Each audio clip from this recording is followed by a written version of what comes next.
sana kakadada, twamshana.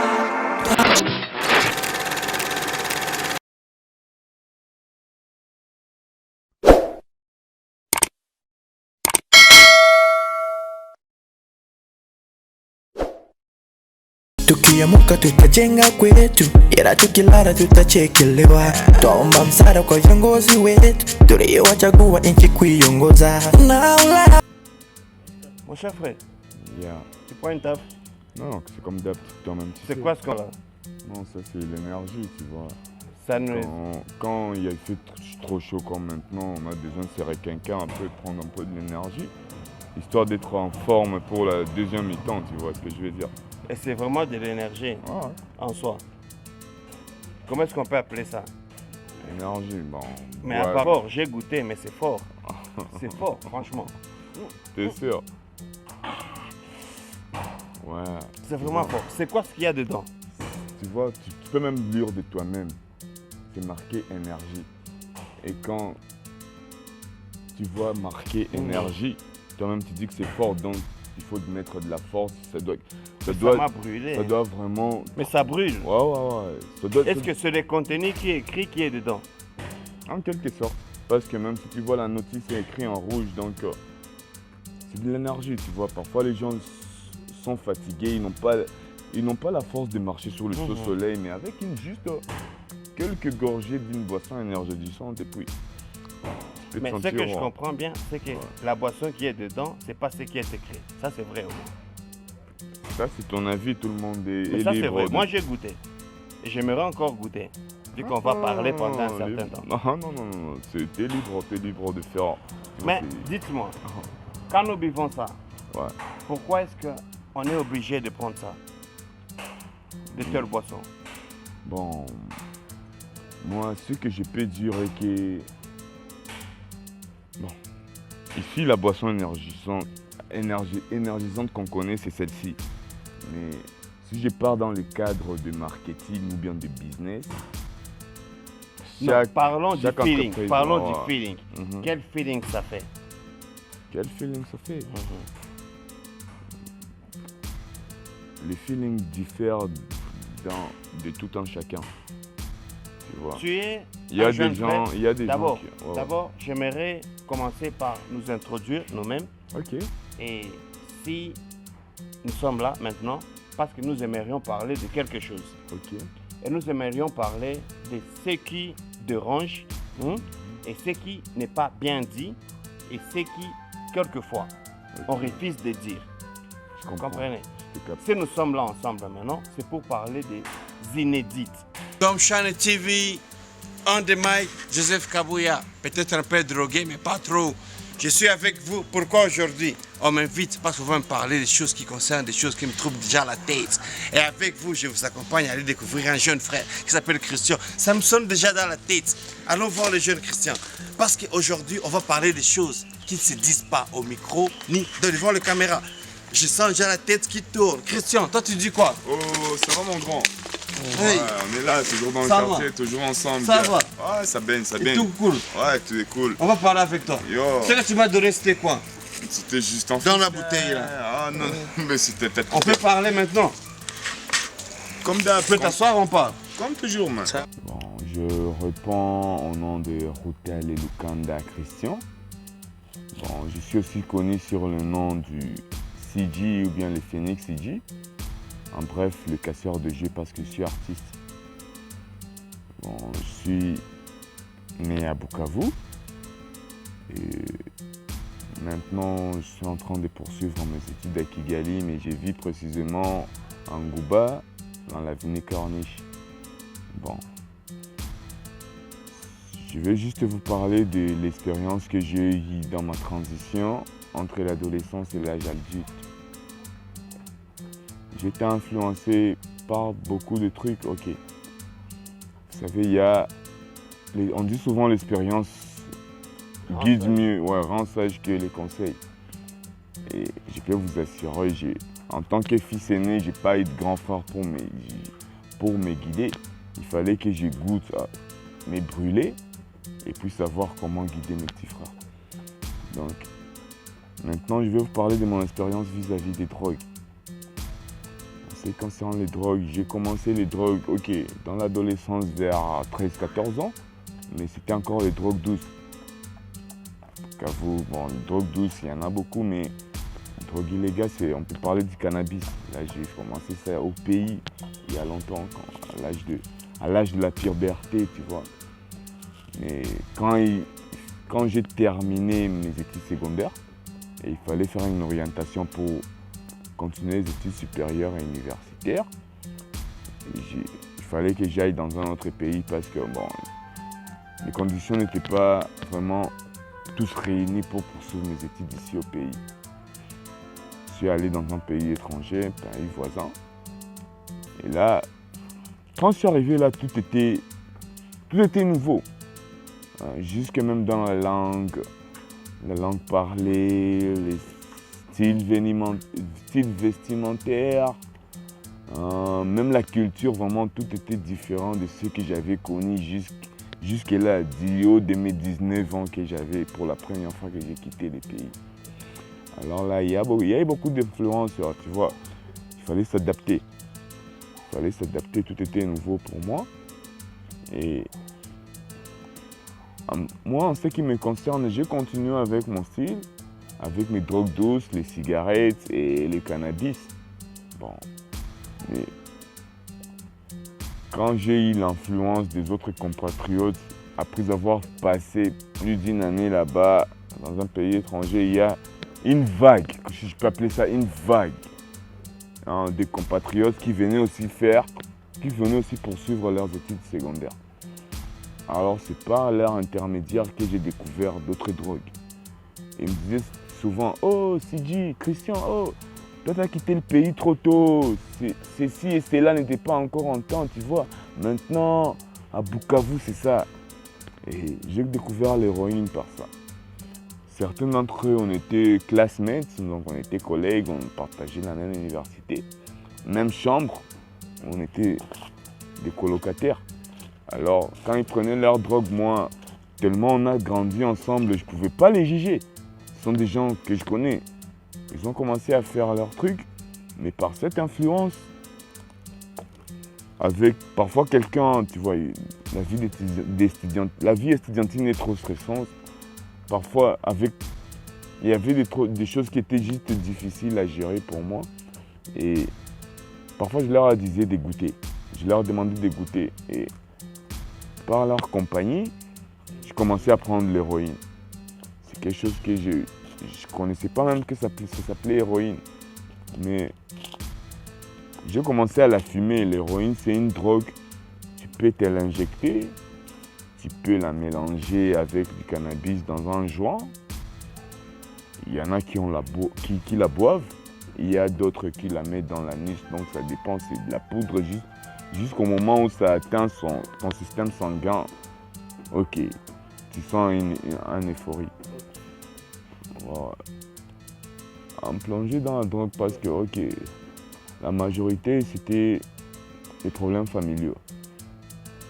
Comme je vous dis, j'avais pas de grand frère, j'avais pas quelqu'un qui pouvait me guider. Alors, il fallait que je goûte à quelque chose pour savoir. Alors, c'était l'influence et les soucis de découvrir des expériences nouvelles et des nouvelles sensations. Ok, moi, je suis quelqu'un qui est très sensible physiquement.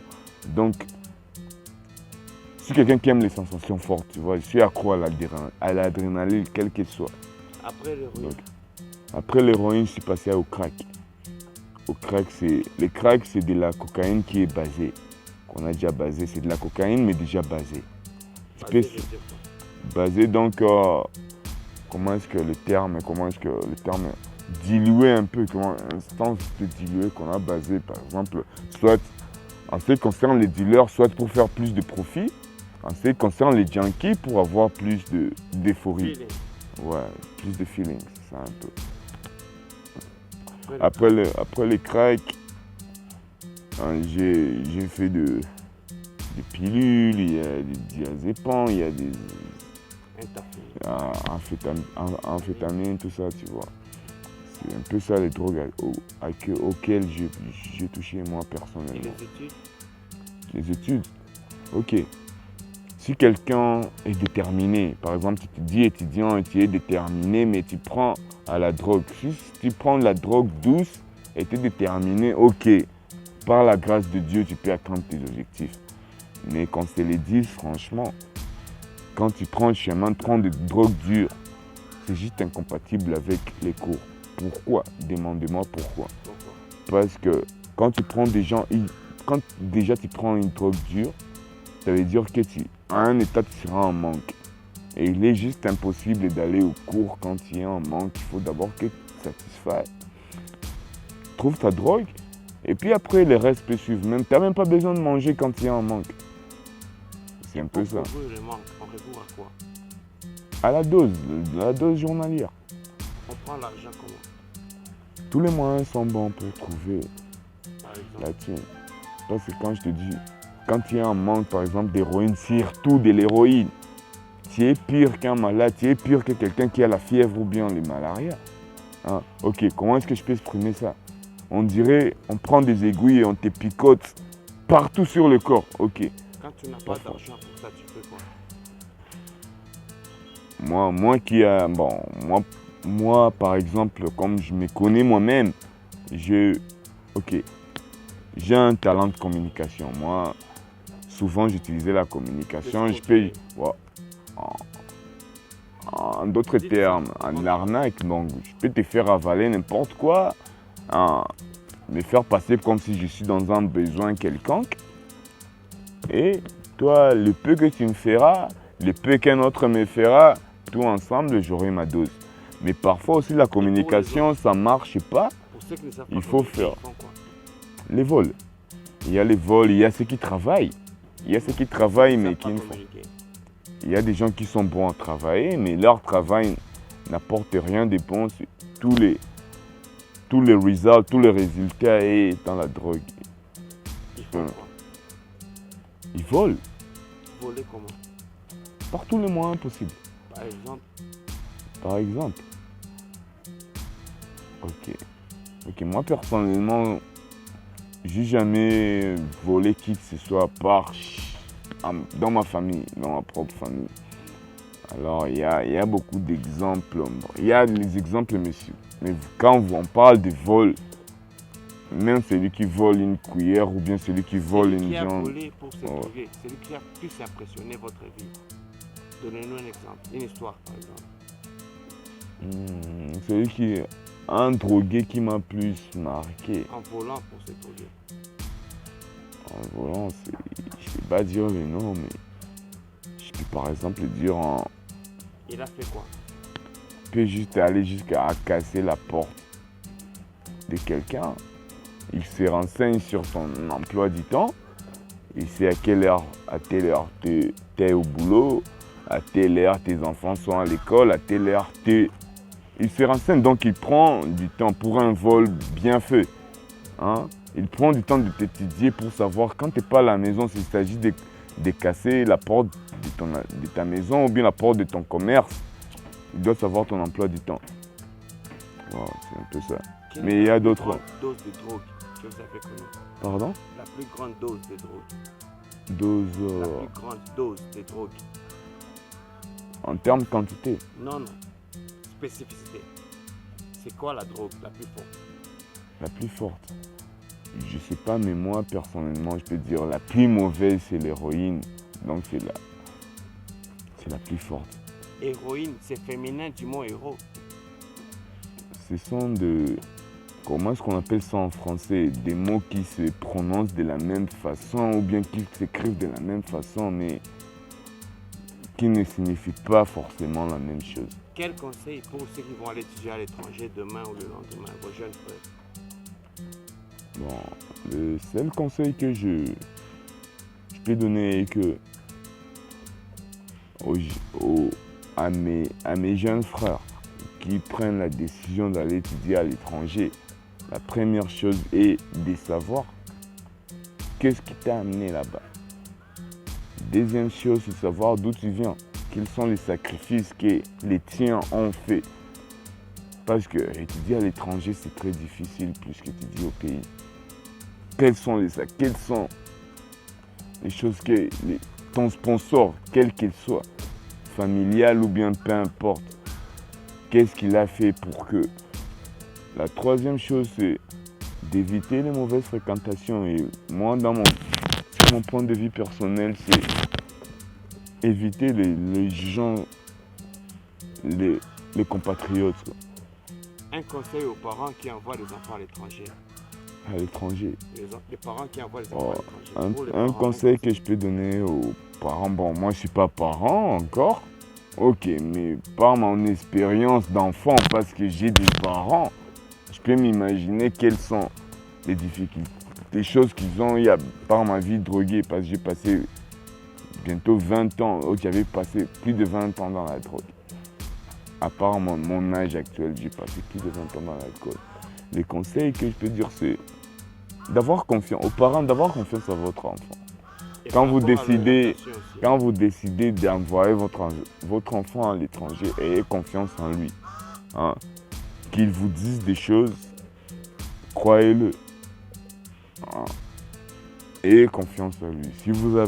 Si un parent trouve qu'il doute de son enfant, ou bien que son enfant n'est pas assez responsable pour se débrouiller tout seul quand il est à l'étranger, vraiment ne l'envoyez pas. Si les vraiment conseils aux enfants aux enfants, c'est... qui doivent être envoyés, ils doivent demander quoi aux parents?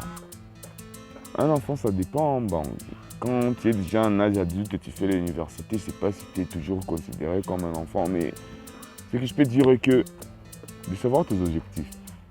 Parce que, ok, c'est vrai que la plupart des étudiants, ce sont les parents qui payent les frais. Mais ils les font, ce n'est pas dans leur intérêt. C'est dans l'intérêt de l'étudiant, de l'enfant. Alors, l'argent, ça vient, ça part. Les parents, ils peuvent investir leur argent, mais ils ont fait leur temps de faire la part des priorités. Savoir qu'est-ce qui est plus important pour évoluer, parce que les drogues, tout ça, tous les divertissements, ils ont toujours été là, ils seront là. Mais... Un petit message à tous ceux qui ont ton âge. Tous ceux qui ont ton âge. Et qui ont fait des mauvaises choses pour leurs parents, tous ceux qui n'ont pas atteint les objectifs. Quel conseil? Il y a des centres de rattrapage, des centres de formation, il y a des... Bon, les conseils, vraiment, ça, je prends ça en général. En général, c'est ne pas perdre du temps. En un mot, ne perdre pas du temps. Parce que les choses seront toujours là. Il faut savoir les objectifs parce que le temps nous est compté. Ne perdons pas le temps, en un mot. En recommandation, bon, en ce qui concerne l'État ou bien de plus se concentrer sur les besoins de la jeunesse. Il n'y a pas de communication entre les dirigeants et la jeunesse, tu vois. La jeunesse est souvent abandonnée à leur propre sort. Hein. Personne ne se soucie de la jeunesse. Alors, nous les jeunes, nous sommes forcés de trouver nous-mêmes notre propre chemin. Alors, qu'il y ait plus de programmes de la jeunesse, tu vois, comment occuper. Par exemple, quand j'étais jeune, il y avait des salles comme là-bas à côté de Philadelphie, je ne sais pas comment est-ce qu'on appelait ça, là où on pouvait au lieu de jouer aux jeux de société, Monopoly. Mon cher ami, Ce sont des choses je suis qui désolé de couper la parole. Vous m'avez donné de la drogue. Je crois que dans cette bouteille, il y a de la drogue. Depuis que j'ai pris cette bouteille-là, je suis pris moi-même. Et j'aimerais conclure notre émission en vous disant que dans chaque bouteille que vous buvez, il y a quelque chose de mauvais, hein, surtout nos jeunes sœurs. Vous que prenez chaque bouteille à volonté. Vous que prenez chaque bouteille qu'un garçon vous offre. Vous que prenez chaque Fanta, chaque plat d'œuf, il y a des drogues qui se mettent dedans de temps en temps. Et à plus forte raison, dans les bouteilles surtout, évitez nos jeunes frères, nos jeunes sœurs. On vous drogue, on vous viole, c'est par rapport à vous-même, vos choix que vous faites. Nous avons entendu notre jeune frère, il vient de nous parler de tout ce qui se passe comme drogue. Ça se passe dans n'importe quoi. Moi-même, je me crois que je suis drogué là. Je me sens déjà en train de partir. Et avec ça, je vous prie s'il te plaît, peut-être que je ne vais pas finir cette émission, mais avec ça, je ne sais pas ce qu'il y a dans la bouteille, mais l'énergie, elle est au moins kaki. Mais j'ai pris de l'énergie purement comme de l'eau là. Et je viens d'apprendre maintenant que ce que j'ai pris, ce n'était pas de l'énergie. C'était une boisson alcoolisée venant de quelque part chez nous, au sud Nord Kivu, Rutshuru par exemple. Et avec ces boissons, je vais vous dire quelque chose. on arrête tout le monde en consommant cette boisson. Et tout le monde a pris une nouvelle stratégie de les mettre dans des bouteilles à consommation naturelle.